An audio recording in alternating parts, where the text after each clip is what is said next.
Minimum bank balance for student visa is a hot topic among international students.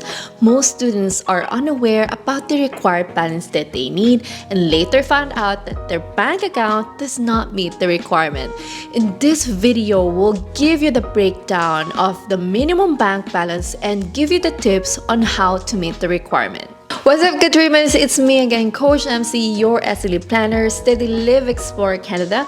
Appearing for another Friday video, and my mission is to help you and give you an easy, actionable guide towards your Canadian dream. So if you're with me, make sure that you subscribe, and if you want to see more content like this, make sure that you smash that like button. As an international student, one of the most important things to obtain is your student visa. And in able for you to get your student visa approved, you need to prove that you have financial resources in place for your cost of living and your studies in Canada. I'll give you 4 key points to remember so that you meet the minimum bank balance for your student visa. So number 1, select the right program. So as international student, it is important to select the right program that will fit your budget in order for you to meet the proof of funds requirement. There are thousands of programs available for international students, so it's essential to do your own research so that you find the best one that will suit your needs.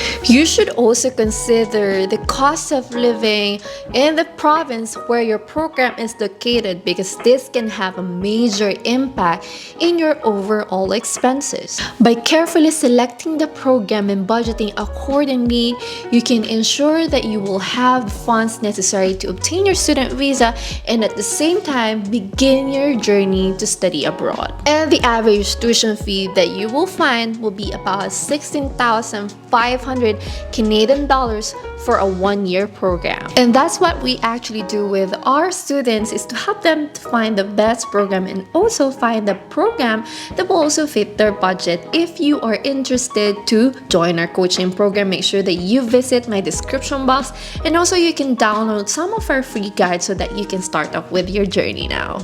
Key number 2 is selecting the right location. The next important factor that you need to consider when you are selecting location is the cost of living. For example, British Columbia is often seen as an expensive province. While this is true to some extent, it is also possible to find an affordable accommodation and living costs as long as you know where to look. For example, Prince George is way cheaper than Vancouver when it comes to rent and groceries.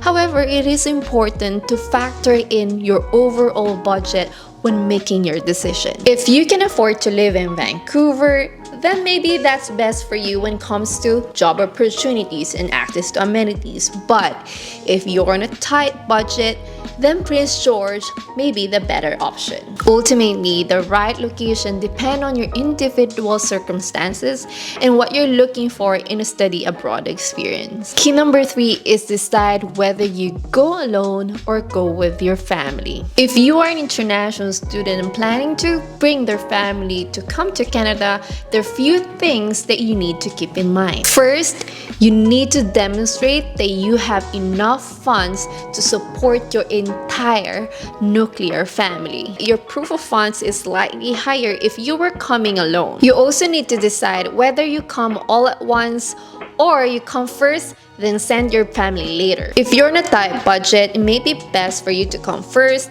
get a job, stabilize, while your spouse still have that old job so that you don't lose both income. So whatever you decide, make sure that you plan ahead so that the transition goes smoothly for everyone involved.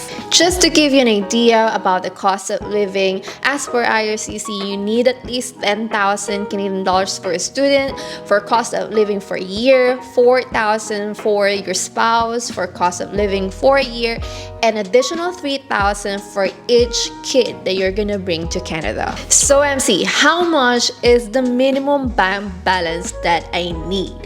So, for example, if you're gonna study for 1 year, 16,000 Canadian dollars for a 1 year program, and then the cost of living for a single applicant is 10,000, and also you need to factor in the books and your health insurance, let's say 2,000, and for you to travel from the Philippines to Canada, that will cost you 1,300. So the minimum bank balance that you need to show in your statement for the past 6 months would be at least 29,800 Canadian dollars. Again, there are other factors to consider with your location, cost of living, program.